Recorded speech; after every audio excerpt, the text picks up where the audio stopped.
¿Cómo un solo hombre puede desafiar las reglas, desobedecer órdenes y aún así cambiar el rumbo de la historia? En el fragor del combate, bajo cielos grises y cañones rugientes, Horacio Nelson hizo precisamente eso. Su nombre quedó grabado como una leyenda, pero todo comenzó en un lugar estratégico y aparentemente remoto, el Cabo de San Vicente, en febrero de 1797. En aquel entonces, Europa era un caldero hirviente. Las potencias continentales estaban en guerra, y los océanos se habían convertido en campos de batalla. El dominio naval no era solo una ventaja estratégica, era una cuestión de supervivencia. Y allí estaba Nelson, no como un almirante consagrado, sino como un capitán dispuesto a romper las reglas para cumplir con un propósito mayor. ¿Por qué era tan importante esta batalla? Porque España, aliada con Francia, amenazaba con cerrar el paso a los barcos británicos en el Atlántico y el Mediterráneo, asfixiando su comercio y sus líneas de suministro. El Cabo de San Vicente no era simplemente un punto en el mapa, era una llave que podría abrir o cerrar el poderío marítimo de la época. Pero este no es solo el relato de una batalla, es la historia de cómo un hombre redefinió las estrategias militares y construyó el camino hacia un legado eterno. ¿Qué fuerzas se enfrentaron y cómo se llegó a este crítico enfrentamiento? A finales del siglo XVIII, Europa estaba en llamas. La Revolución Francesa había desatado una tormenta política que dividía al continente, y las alianzas cambiaban con la rapidez de un vendaval. En este contexto, España y Francia se unieron contra Gran Bretaña, buscando frenar su expansión marítima y comercial. Para los británicos, dominar los mares era vital, no solo para proteger su economía basada en el comercio global, sino también para garantizar el suministro de recursos y reforzar su red de colonias en todo el mundo. Por otro lado, España tenía razones propias para entrar en conflicto. Con su vasto imperio en América y Filipinas, el control del océano era fundamental para mantener el flujo de riqueza hacia la península. Sin embargo, en términos de poderío naval, la balanza no estaba del todo equilibrada. España poseía una flota más grande, con imponentes navíos de línea como el San José y el San Nicolás, que simbolizaban la gloria de su armada. Pero el tamaño no lo era todo. La flota británica, aunque más pequeña, estaba mejor entrenada, más disciplinada y equipada con tácticas modernas que superaban en agilidad y precisión a los métodos más tradicionales de los españoles. El Cabo de San Vicente, un promontorio rocoso en la costa sur de Portugal, se convirtió en el epicentro de esta lucha por el control marítimo. Estratégicamente ubicado, este punto dominaba el acceso entre el Atlántico y el Mediterráneo, una especie de cuello de botella naval. Quien controlara este paso podría decidir el destino de las rutas comerciales y militares de la época. Para los británicos, era imperativo evitar que una flota conjunta de Francia y España amenazara sus intereses en el Mediterráneo. Para España, proteger este punto era asegurar una posición de fuerza en el conflicto. Con ambas naciones concentrando su atención en esta región, se gestaba un choque inevitable. Pero en una guerra donde los números y el poderío parecían favorecer a los españoles, ¿cómo un hombre como Nelson cambiaría el juego? El 14 de febrero de 1797, frente al Cabo de San Vicente, la flota británica al mando de Sir John Jervis se encontraba en una posición que muchos habrían considerado desesperada. Con apenas 15 barcos de línea debía enfrentarse a una colosal flota española de 27 navíos. Muchos de ellos verdaderas fortalezas flotantes con más cañones y soldados de los que cualquier capitán británico podía soñar. Pero, como suele ocurrir en la historia, los números no siempre cuentan toda la verdad. Jervis era un comandante meticuloso, pero fue uno de sus capitanes, Horacio Nelson, quien cambiaría las reglas del juego. En medio del caos de una batalla que ya parecía decidida, Nelson se negó a seguir el tradicional manual de combate. En lugar de mantener la rígida formación en línea que caracterizaba a las batallas navales de la época, tomó una decisión que pasó a la historia por su audacia: romper la línea de batalla española. Este movimiento, arriesgado y completamente inesperado, fue como una puñalada al corazón de la flota enemiga, que dependía de su cohesión para mantener su ventaja numérica. Nelson entendía que la clave no era enfrentarse a toda la flota española al mismo tiempo, sino desorganizarla y dividirla.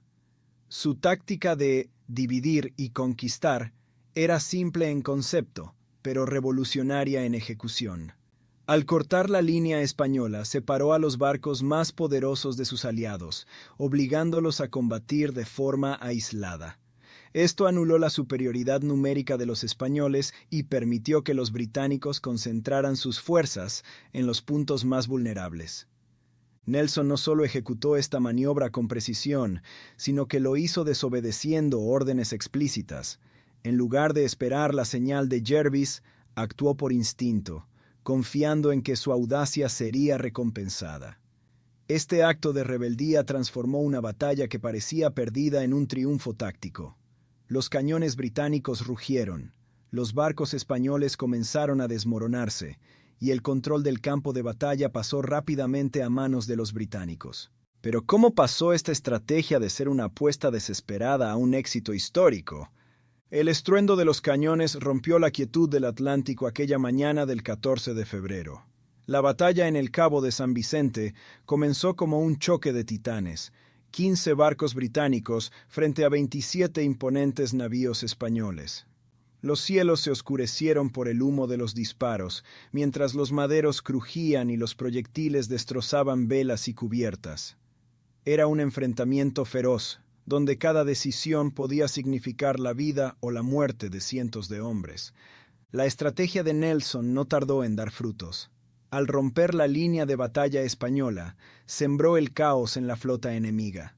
Los barcos británicos, más maniobrables, rodearon a los españoles con movimientos calculados, mientras las olas teñidas de pólvora se convertían en el escenario de una lucha despiadada.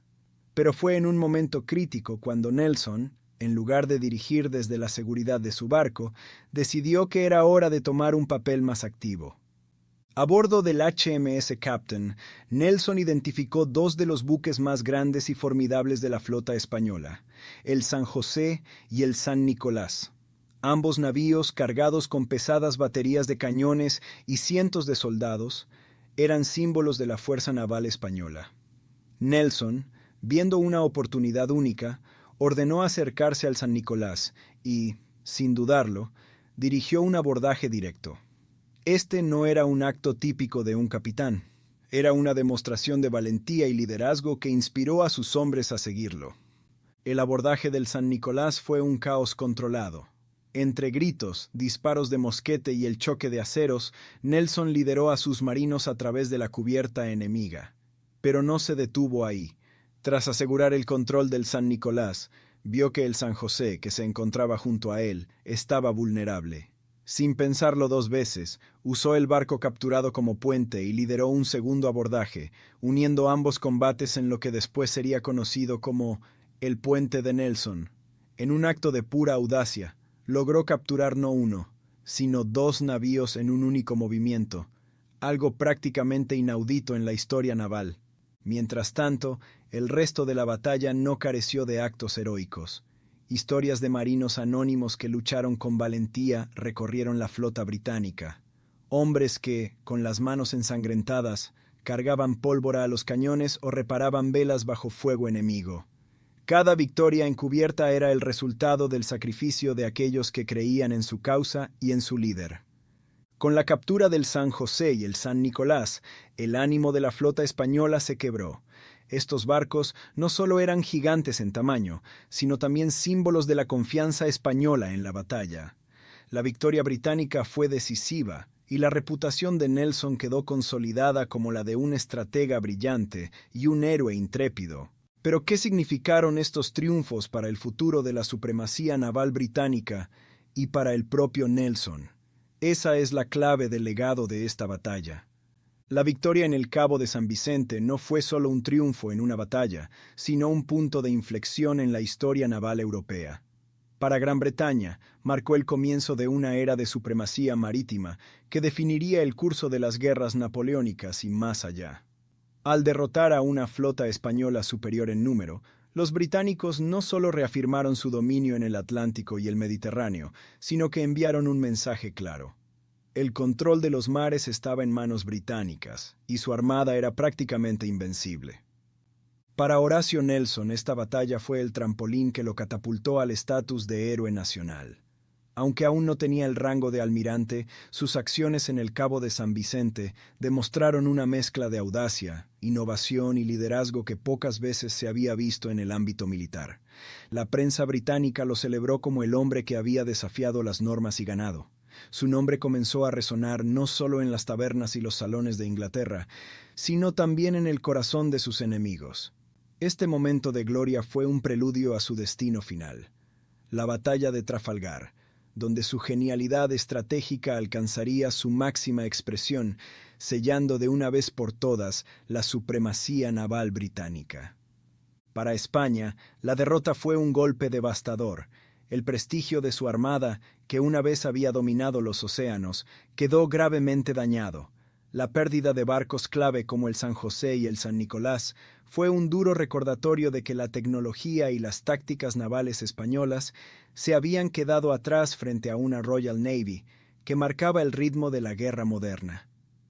Además, la derrota erosionó la moral de sus aliados y afectó la percepción de España en el escenario internacional, debilitando su influencia en Europa y en su vasto imperio colonial. Esta batalla también puso de manifiesto la importancia del liderazgo en el éxito militar. Nelson, con su valentía y su capacidad para innovar, se convirtió en el modelo a seguir para generaciones de oficiales navales. Y mientras Gran Bretaña consolidaba su dominio, España, a pesar de su alianza con Francia, enfrentaba un declive progresivo en su poderío marítimo. El Cabo de San Vicente fue más que una batalla. Fue un choque entre viejas tradiciones y nuevas formas de entender la guerra. Un punto de partida que redefiniría la historia naval. Pero, ¿qué curiosidades y anécdotas quedan detrás de este gran enfrentamiento? Hay detalles sorprendentes que nos ayudan a comprender aún más la grandeza de Nelson y la singularidad de esta victoria. La batalla del Cabo de San Vicente dejó un legado de historias fascinantes que alimentaron el mito de Horacio Nelson. Tras sus audaces maniobras y su legendario doble abordaje, Nelson fue bautizado por sus compatriotas como el hombre que no teme romper las reglas. Este apodo no solo reconocía su valentía, sino también su capacidad para ir más allá de las convenciones, desafiando las órdenes de sus superiores cuando la situación lo requería. De hecho, durante la batalla, Nelson desobedeció las órdenes explícitas de mantener la línea de combate bajo las instrucciones de Sir John Jervis. Al tomar la iniciativa y romper la formación, actuó por instinto y cambió por completo el curso del enfrentamiento. Este gesto, que podría haber significado su carrera si fracasaba, terminó cimentándolo como un genio estratégico y un líder dispuesto a arriesgarlo todo por la victoria. Una de las anécdotas más curiosas de esta batalla es el famoso doble abordaje. En una escena que parece salida de una novela de aventuras, Nelson lideró personalmente la captura del San Nicolás y luego usó su cubierta como puente para abordar y conquistar el San José. Este acto, conocido como el Puente de Nelson, no solo fue tácticamente brillante, sino que se convirtió en una hazaña única en la historia naval. La victoria y los actos heroicos de Nelson quedaron inmortalizados en la cultura británica. Pintores como Nicholas Pocock y William Beechey recrearon las escenas épicas del combate, mientras poetas y escritores utilizaban sus gestas para inspirar a una nación. Nelson no era solo un estratega, era un símbolo de la determinación y el espíritu británico, una figura casi mítica que elevó la Royal Navy a la categoría de invencible. Pero detrás de cada cuadro y cada poema siempre queda la misma pregunta. ¿Hasta dónde puede llegar alguien que decide romper las reglas para cambiar el curso de la historia? La batalla del Cabo de San Vicente no fue solo un enfrentamiento naval, fue un punto de quiebre en la historia de Europa y en la carrera de Horacio Nelson. En un día cargado de pólvora y valentía, Nelson demostró que la audacia y la innovación podían superar a la fuerza bruta. Sus decisiones, tan arriesgadas como brillantes, no solo dieron a Gran Bretaña una victoria crucial, sino que también redefinieron la forma de librar la guerra en el mar. Este triunfo marcó el inicio de una era de supremacía naval británica que cambiaría el equilibrio de poder en Europa. Nelson pasó de ser un capitán prometedor a convertirse en una leyenda viviente, cuyas tácticas y liderazgo serían estudiados y admirados durante siglos. Para España, la derrota supuso no solo la pérdida de barcos, sino de prestigio e influencia en un escenario internacional cada vez más competitivo. El Cabo de San Vicente no fue la última hazaña de Nelson, pero sí una de las que consolidó su lugar en la historia. Un lugar donde las reglas pueden romperse si el objetivo es mayor, donde la valentía puede convertir la desventaja en victoria, y donde una sola batalla puede cambiar el destino de naciones enteras. ¿Qué otros héroes han surgido de las adversidades para reescribir las páginas de la historia? Déjanos tu opinión en los comentarios y no olvides darle like, suscribirte al canal y activar nuestras notificaciones. Sigue con nosotros en Viajando en el Tiempo.